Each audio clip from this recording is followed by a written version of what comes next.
Good morning, friends. It's me, the BS detector. I'm back. So I thought I was gonna try to finish this book yesterday, but after sitting on my butt for like an hour and a half, I had to get up and stretch my legs. But we are getting like so close to the end, so I'm hoping that we can finish this reading. But just to summarize, heretofore, what we've been reading is this book called the Tavistock Institute. It's written Social Engineering the Masses. It's written by a guy named Daniel Eschelin. And he wrote a book also about the Bilderberg Group, which is, one of these NGOs that like decides the fate of nations, and it's compiled of like world leaders, CEOs of huge companies, etc., etc., etc., and they decide on policy for like the next year or whatever. So anyways, we left off reading yesterday. We're still in the chapter called Cybernetics, and I was falling back asleep because I've been getting up and reading these pretty early in the morning. As I was falling back asleep after I got done with reading, I laid down to take a nap. Dianetics. That's what Scientology teaches. Dianetics. I was like, isn't that Scientology? Cybernetics? No. Totally different thing. Dianetics was what I was thinking of. But we are in the subsection called the Transhumanist Agenda. And I'm just going to go ahead and start. Another area of globalist agenda is transhumanism, and ain't that the truth? As I explain in Trans Evolution, the coming age of human deconstruction, transhumanism is an ultra-high-tech dream of computer scientists, philosophers, neuroscientists, and many others. It seeks to use radical advances in technology to augment the human body, mind, and ultimately the entire human experience. It is the philosophy that supports the idea that mankind should proactively enhance itself and steer the course of its own evolution, which is completely anti-human. Transhumanism is anti-humanism. Period.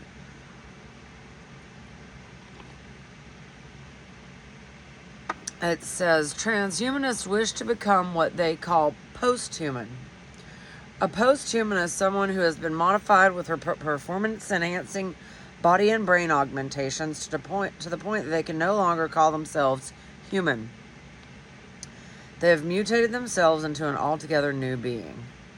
Many people have trouble understanding what the true transhumanism movement is all about and why it's so awful. After all, it's just about improving our quality of life, right? Or is transhumanism about social control on a gigantic scale? In fact, quote, social control is exactly how powerful American foundations such as the Rockefeller Foundation, Carnegie Endowment, and Macy Foundation see it. The ability to make machines act like humans, and the ability to treat humans as machines. Quote, the final accomplishment of H.G. Wells' old Fabian goal of a scientific world order where everything is as neat as a differential equation and unpredictable things such as human creativity never mess things up, end quote.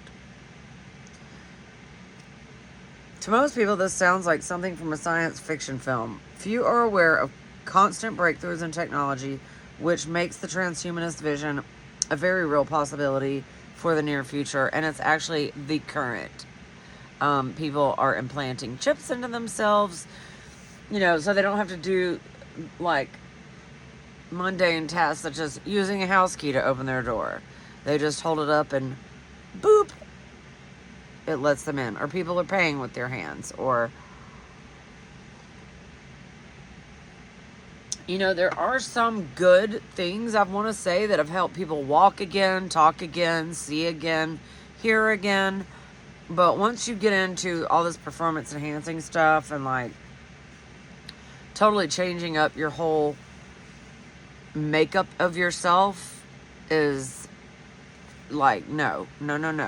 And then also the, like I was talking about yesterday, this is real legislation that was made, you guys, that says that if you got one of the mRNA shots, and now they're making mRNA flu shots, so everyone, can line up again for this deadly poison. And once you have that technology in you, and it is a technology, it's not a medication.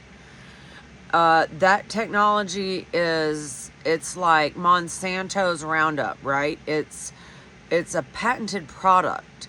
And so once you have merged yourself with that, you are now owned.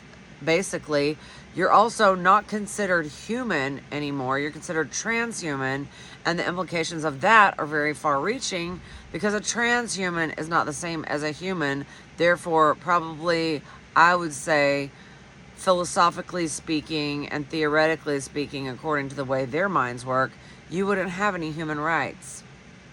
So think of the schminicide that's coming, and it's coming. Hold on one second. Okay. So,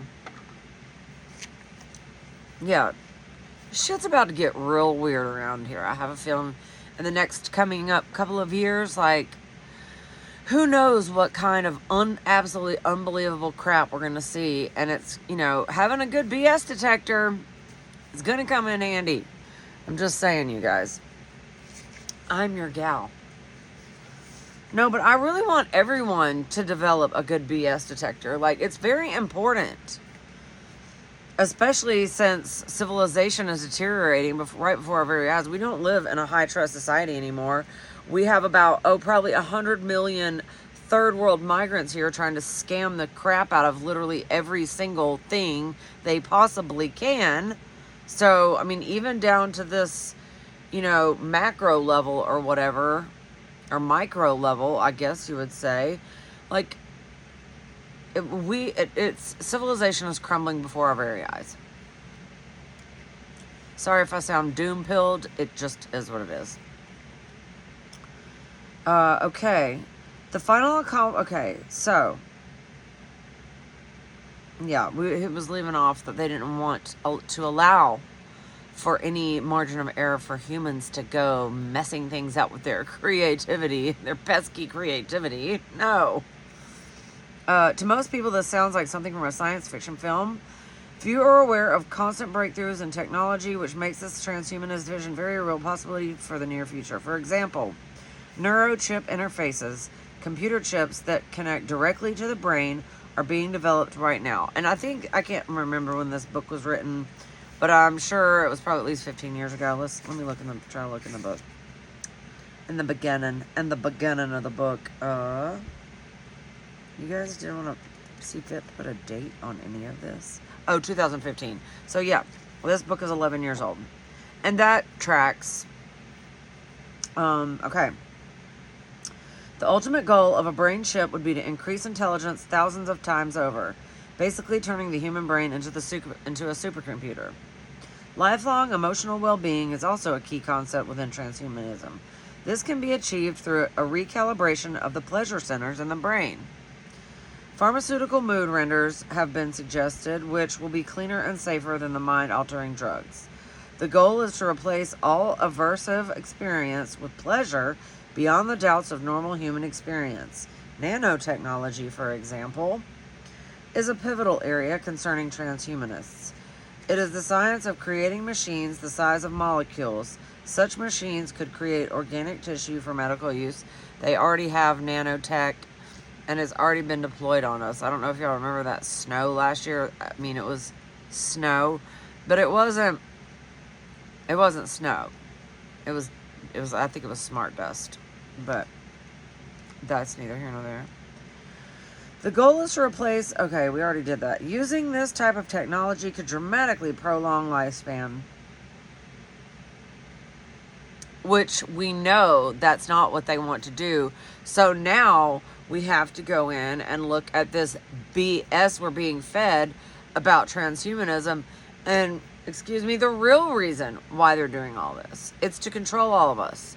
It is so that you are no longer a sovereign being who can control their own thoughts and emotions, but they are controlled for you from a central location.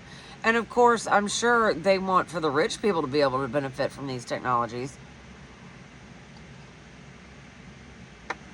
But for us regular plebs, do you think they want to elongate your life? No.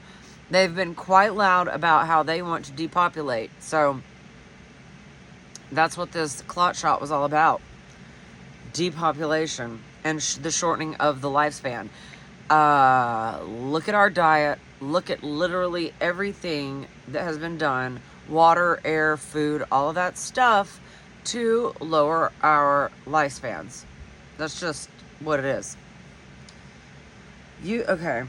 The singularity. Oh, okay. Hold on. Using this type of technology could dramatically prolong lifespan. The Global Future 2045 International Congress predicted that by 2045, it will be possible to live forever by combining technology and biology into an event called the singularity. And this is where a lot of people that read and take the Bible literally, they like see this and they think that like this is biblical. Like we are at the end of days. No, the end of days was a New Testament.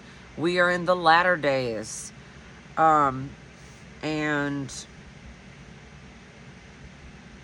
you know, Bobby Collier also has questioned the validity of the book of Revelation, like, and I don't know, I didn't hear his reasoning out, but like, just know, you guys, that the Holy Bible, the 66 books, okay, that was spoon-fed to you, and I'm not saying don't believe it, I'm saying question it.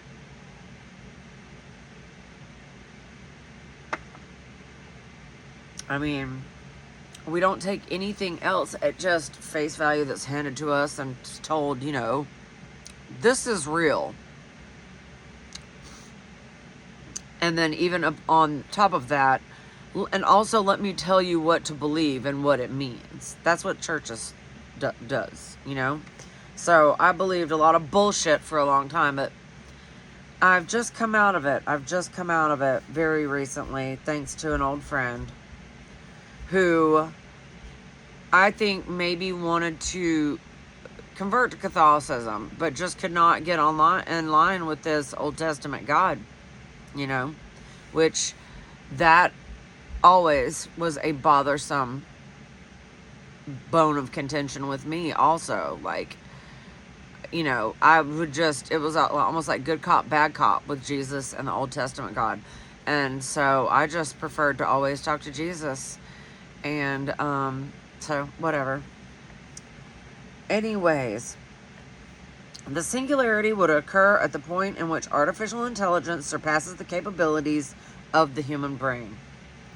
From cyborgs with very long lifespans to downloading consciousness itself into a machine, which I'm sure they can already do, transhumanists say that it is impossible to predict exactly what a post-human will be, but that will be better, says them. Such lofty promises are being embraced by many people for a better world for everyone. Anybody ever heard of the ghost in the machine? This stuff is demonic. Like, machines are not sentient. These machines are possessed by entities, ancient entities. No matter how you look at it, singularity is being promoted as the great solution to our 21st century global problems. And thanks to the Human Genome Project, we will soon be able to decode DNA itself. Through the use of applied genetics, science will then be able to improve the human race. What most people don't realize is that this concept is not new. Of course it's not. Transhumanism was born out of humanism, which is yet another clever disguise of scientism, created specifically so that global eugenics operations could be carried out without being noticed. Also, scientism is what teaches you that you live on a magical spinning water ball. It is what teaches you that poisonous drugs can cure you. And so on and so forth. It's a religion. Scientism is a religion.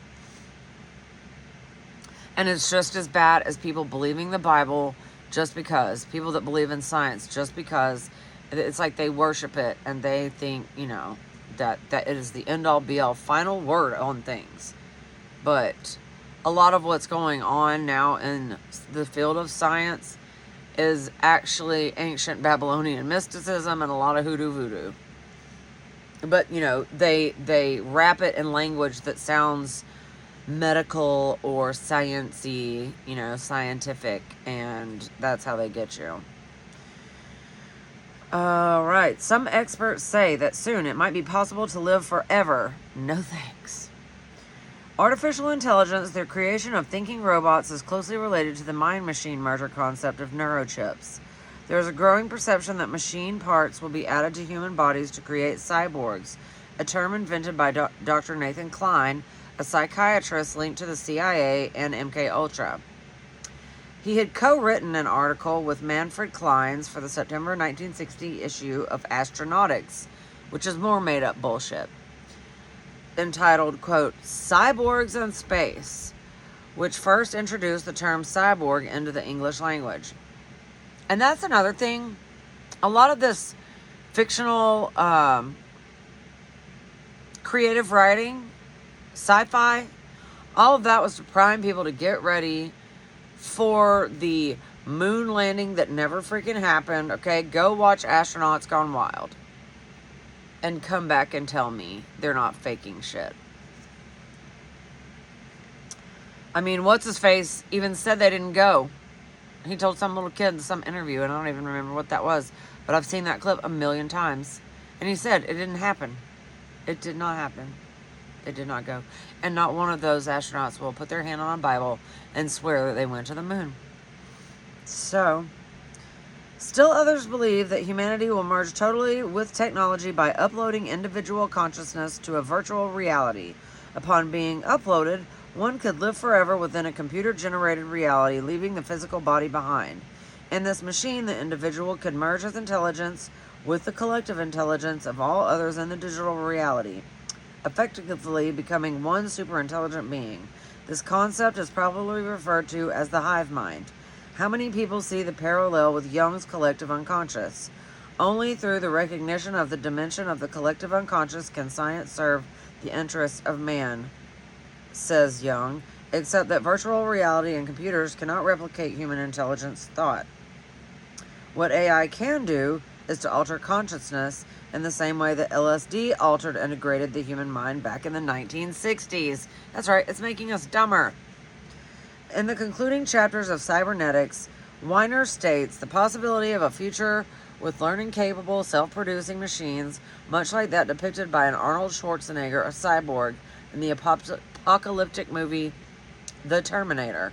But like all computers, and also that is Terminator was predictive programming. I mean, that's what all these movies are.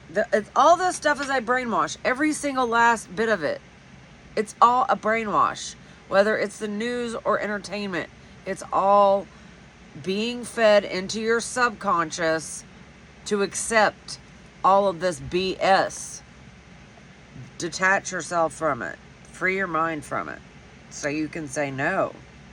But like all computers or logical systems, all the decisions and policy of those machines will be nothing more than a logical deduction.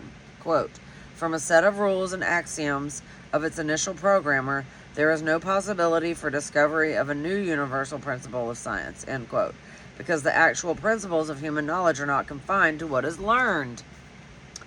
As Johannes Kepler exhaustively explained in his The Harmonies of the World, quote, the human personality has access by the unique nature of human mind's unique power of cognition, end quote, unique among all living creatures, quote, to generate previously unknown validatable universal physical and comparable principles, end quote, which is basically the scientific method. You observe something, you test, you retest, you confirm. This is inquiry. This is the science of inquiry. And that's what the human mind is always trying to do. Answer questions, solve problems, etc. Okay, blah, blah, blah, blah, blah. Okay. unique among all living creatures, to generate previously unknown validatable universe. Okay. Which increase our species' power in and over the universe per capita and per square kilometer of space. To annul this unique nature of human mind, the parallel world of Jungian thought can now be found intertwined with the ideas of the New Age. Maybe I should have taken that nap. From beer commercials that talk of the collective unconscious to the Star Wars series, which has been so instrumental in brainwashing so many people. In mass-marketed virtual reality, we are consciously building on Jungian imagery and the mystical ideas. To them, quote, this new technology is the key to open the doors of perception to the Jungian dream world, end quote. However, this Jungian Star Wars, quote, dream world, end quote, is more like a recurring nightmare. The most crucial epistemological issue is often overlooked. Do these Star Wars, Doom, and Lord of the Rings creatures look human to you? The second issue is, how do you corrupt people into Jungian mysticism? Obviously, by dehumanizing the image of man. Therein lies the principle of evil pervading virtual consciousness. Am I exaggerating? Let's see. Quote, if you can generate enough stimuli outside one's sense organs. Okay, what? I feel like they've typoed a little bit in this book. If you can generate enough stimuli outside one's sense organs to indicate the existence of a particular alternate world, then a person's nervous system will kick into gear and treat the stimulated world as real. I think it's simulated world as real. End quote.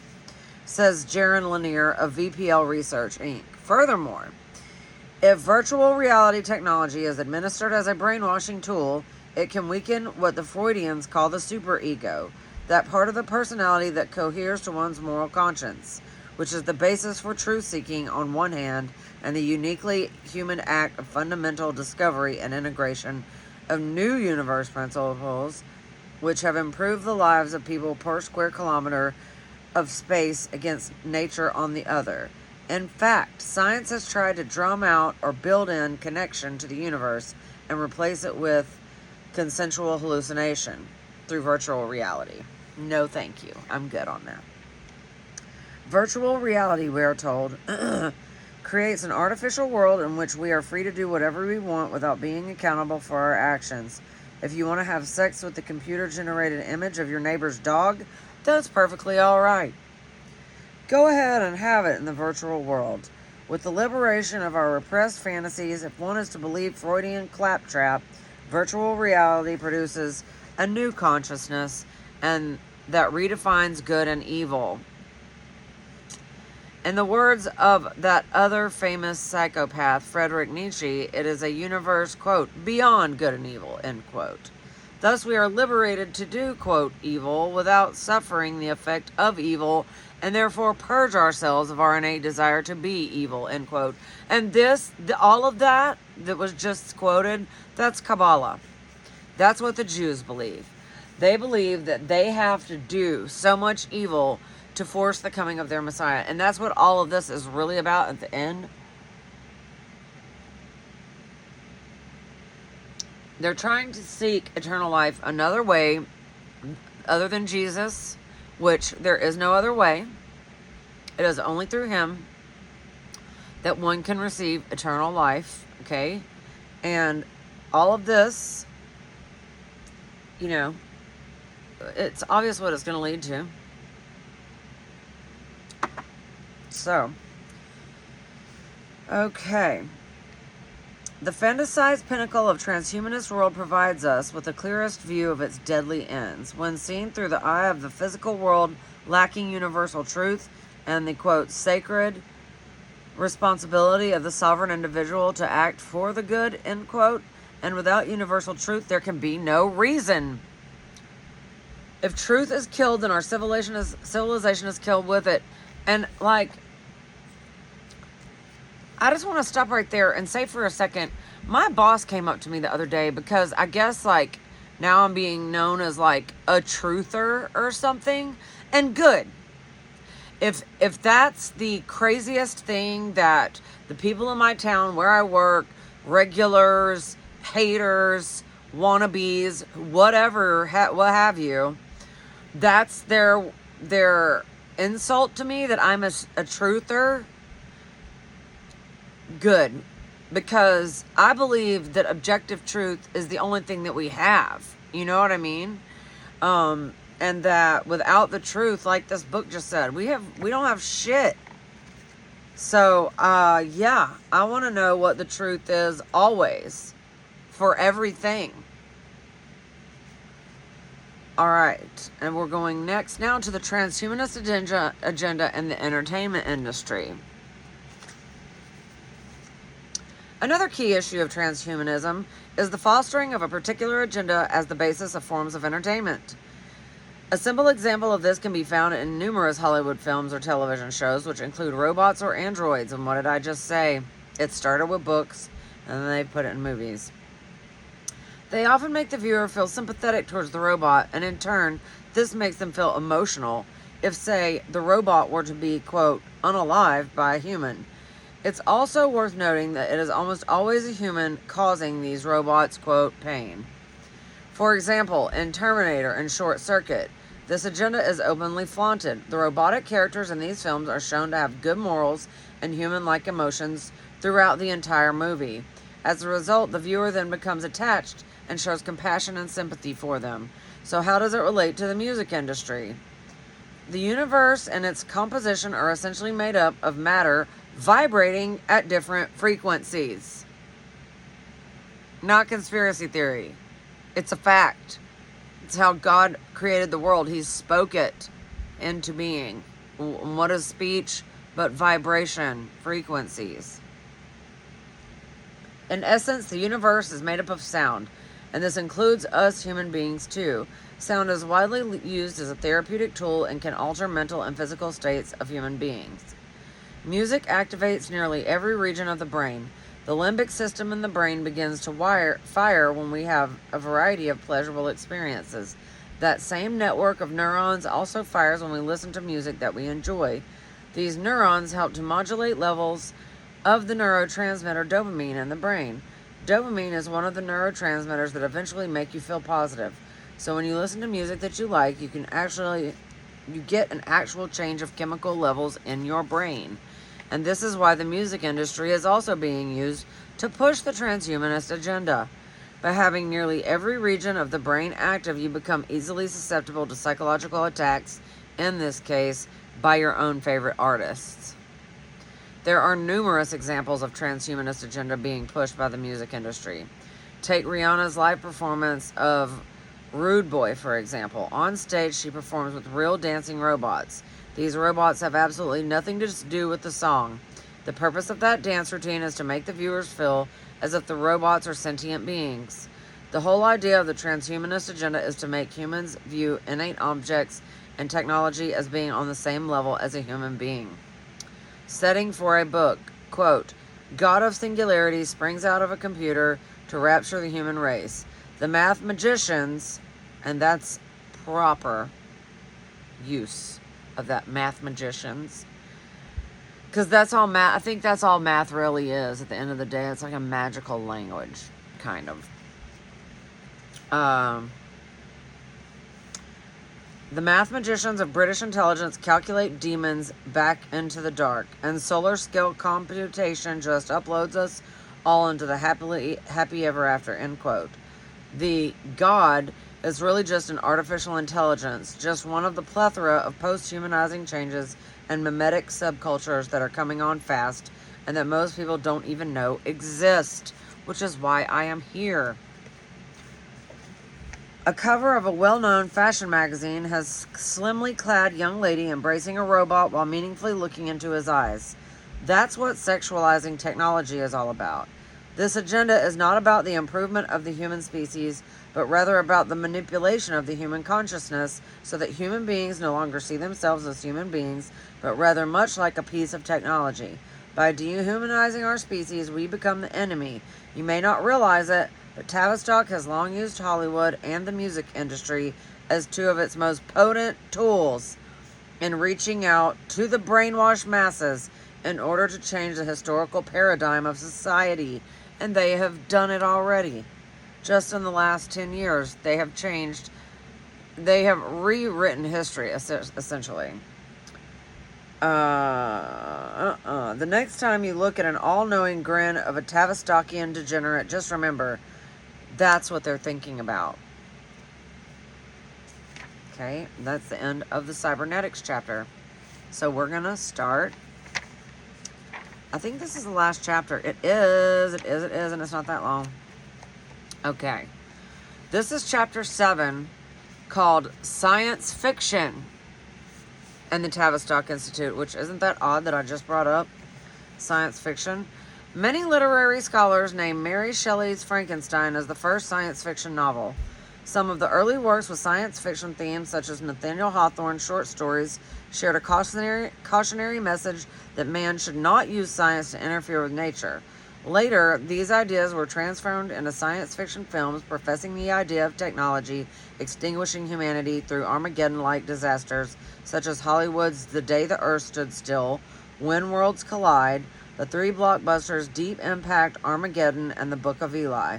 They provide a grim outlook, portraying a dystopic view of the world in the advanced phase of decay, such as Metropolis, filmed in 1927 with its underground slave population and view of the effects of industrialization on society. And I remember, I think I watched Metropolis once with a friend. He was into really weird directors, and I can't remember the name of the director, but we definitely watched that together. Frankenstein may have been the first science fiction novel. However, the originator of the science fiction genre, without doubt, was H.G. Wells. At the end of the 19th century, H.G. Wells gave us The War of the Worlds, which in 1953, over half a century later, would be transformed into a Hollywood blockbuster. Other notable science fiction titles by Wells are The Time Machine, The Island of Dr. Moreau, and that's from 1886. That was a good movie. I feel like they did that in the 90s. It was crazy. But it was written in the 1800s, guys. The Invisible Man. But it took the television franchise Star Trek to bring science fiction into the mainstream. Star Trek made travel through space more plausible than ever, which I don't think I've really ever watched like one episode. I've just never found any of that stuff to be entertaining. It's like my innermost being knew that it was all fake BS anyways, and I had no desire. The whole concept of outer space always terrified me. It sounded like a terrible place, and now I'm glad that I know it doesn't exist. I mean, but now the deep waters are basically outer space. Anyways, however, a closer look at the themes of science fiction demonstrates that the entire genre is not quite the source of collective enlightenment in a body of imaginative literature it is made out to be, but rather oriented towards something far more sinister in need of deconstruction. From stories of distant planets, unknowable multidimensional universe, inexplicable forces, strange and extraordinary microscopic organisms, or mutant monsters unleashed on the human race, either created by misguided mad scientists or by nuclear havoc, such as the beast from 20,000 Fathoms. I thought that was 20,000 Leagues Under the Sea, maybe. That's what it was derived from? I don't know. Okay, whatever. Impossible quest and probable settings of parallel worlds of futuristic technology and alien intelligence far superior to man, not to mention disaster stories about technologies that backfire, form part of a concerted psychological assault on people's belief systems that the laws of the universe are rational and therefore knowable to the human mind. These stories often portray the dangerous and sinister nature of knowledge. Quote, there are some things man is not meant to know, end quote, as is repeated continuously in countless B-movies such as Frankenstein, The Island of Lost Souls, including the threatening existential loss of personal individuality such as Invasion of the Body Snatchers, and that was from 1956, nuclear annihilation in a post-apocalyptic world, and On the Beach in 1959, from 1959. Are all assertions of the impotence of the human mind before the vast, unknowable, and uncontrollable cosmos. Plots of space-related conspiracies such as Capricorn 1 from 1978, supercomputers threatening impregnation, and Demon Seed 1977, the results of germ warfare and the Omega Man 1971, and laboratory-bred viruses or plagues such as 28 Days Later 2002. Then we have Black Hole Exploration as an Event Horizon 1997, and futuristic genetic engineering, human transformation, and cloning in Gattaca in 1997, and Michael Bay's The Island in 2005. Now, I will say, most of the subject material here in most of these books is based on complete and utter bullshit that doesn't even exist, like germs, stupid shit like that. Space-related conspiracies, supercomputers threatening impregnation, and Demon Seed. I mean, that's ridiculous. However, laboratory-bred viruses are a thing. That is where viruses, quote-unquote, are created. And just a little tidbit of information for you. The word virus literally translates to toxin in Latin, which is what the English language is derived from. And so when you look at it like that, then you realize, yeah, they're poisoning the shit out of us. And, then on top of that, they want you to further poison yourself with a vaccine to help with a virus that doesn't even exist. It's truly bananas, bro. Truly. All right. As science fiction writers themselves put it, their stories are designed to bend the minds, in other words, to destroy them. And no wonder, commonly, sci-fi genre expresses society's anxiety about out-of-control technology, self-augmenting humanoid robots, millions of times smarter than mankind, aliens determined to destroy humanity, kill switches, and artificial intelligence protocols, depicting an eternal struggle of good versus evil that is played out by recognizable archetypes and warriors such as in Forbidden Planet from 1956 and the space opera Star Wars from 1977. With knights and a princess with her galaxy's kingdom to save. If we are to believe Hugo Gernsback, founder of Amazing Stories and the first specialist science fiction magazine in America, said that, quote, not only is science fiction an idea of tremendous import, but it is to be an important factor in making the world a better place to live in. Though through educating the public to possibilities of science on life, which even today are not appreciated by the man on the street. If every man, woman, boy, and girl could be induced to read science fiction right along, there would be certainly a great resulting benefit to the community, and that the educational standards of its people would be raised tremendously. No, the fuck they would not. That's the dumbing down of people. I mean, you might be helping your brain in that you're just reading something, anything, but science fiction has captured the minds and imaginations of millions of people, and it is such a colossal waste of fucking time and brain space. Like, think about something real, okay? Let's quit playing pretend. Let's stop believing in cartoons and stupid bullshit, and let's get back to reality, all right? And take that fucking Star Wars shirt off.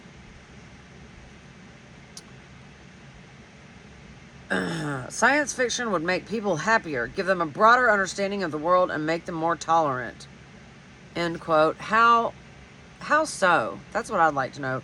They make these postulations and then they have absolutely no way to prove what these are. Sales tactics is what they are. This is propaganda, what they're hitting us with. However, science fiction is not a literary form. It originated as, and remains to this day, a sophisticated tool designed to entrap, disorient, and destroy the promising creative minds of the younger generation. Yes, who have dangerous illusions that are associated with the belief in the idea of technological progress and the spirit of innovation. Once the belief in the power of human reason is gone, all potential for future scientific work is destroyed. The current explosion in the visual media has played a decisive role in modern science fiction / fantasy films such as Lord of the Rings and Avatar. Today, more than half of Americans believe in the existence of UFOs, and an entire movement has been built on the basis of replacing science and technology with futuristic scenarios. A recent CNN time poll provides what is possibly the most dramatic confirmation of the destructive effects of almost a century worth of promotion of science fiction on the population. According to the poll, 80% of Americans believe that the government is hiding the existence of extraterrestrial life forms. 64% believe aliens have contacted humans. 50% believe that aliens have abducted humans. 75% believe that a UFO crashed near Roswell. 26% believe that we should expect to be treated as an enemy. 39% believe that aliens would appear very humanoid. 35% believe that aliens would look somewhat human. Almost 22% believe that they have seen an unidentified flying object themselves. Amongst the last group of people, we have former U.S. President Jimmy Carter, who allegedly saw one such object over his peanut farm in Georgia back in his pre-presidential days. Few people realize that the genre was laboratory designed and imposed on the minds of American youth by the same financial and political interests who earlier sponsored the drug trade and later the counterculture movement of the 1960s. What is perhaps even more surprising is that special interest groups with far-sighted agendas finance the world's most recognizable names. All right. So I'm going to stop there, and then I think, so this is going to be part 21, and I don't care if I go over. This part 22 is going to be the end. We're not going to stretch this out. This is how much we have left of the book. This is how much we've read. And I would say that some of this is even indexed. So, I mean, we've got a little bit more reading left to do, but I'm going to make this be the last part of it. I don't care if it takes me an hour and a half to read it. So, this is what we have to get through. All right? I love you guys. I thank you so much for watching. If you've watched all the way through and you've been sticking through and watching me, even if you've skipped a couple of sections, I totally appreciate you for being here. And I just want this channel to be a place where I can speak frankly about, what's going on in my head, just kind of screaming out into the void and hoping that someone answers back. Anyways, I love you guys. BS detector out.